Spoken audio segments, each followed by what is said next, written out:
இந்த உலகத்தில் தான் குடியிருக்கிறோம். ஏனென்று சொன்னால் இந்த உலகம் என்பது ஒரு வாடகை வீடாக இருக்கிறது. ஆனால் கர்த்தராகிய இயேசு கிறிஸ்து வானம் என்னும் சிங்காசனத்தில் அந்த பரலோகத்திலே அவர் அங்கே குடியிருந்து இருக்கிறார்.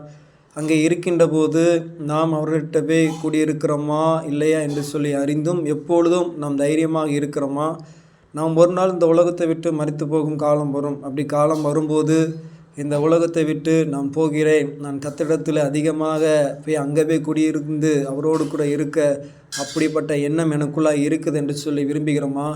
இல்லை என்று சொன்னால் இந்த உலகத்தில் நான் வாழும்போது இந்த உலகம் எனக்கு தருகிற செல்வம், இந்த உலகம் தருகிற இன்பம், இந்த உலகம் தருகிற ஆஸ்தி அந்தஸ்துகள் எனக்கு போதும் என்று சொல்லி நான் அதிகமாக விரும்பி வாழ்கிறேனா என்று சொல்லி அருமையான சகோதர சகோதரர்களே, இந்த உலகம் என்னும் வாடகை வீட்டை நான் விட்டு செல்லும்போது அவரிடத்தில் நாம் குடியிருப்போம் என்று சொல்கிற அந்த எண்ணம் தான் நமக்கு வர வேண்டும். அதை அதிகமாக அந்த நாளில் விரும்புவோம்.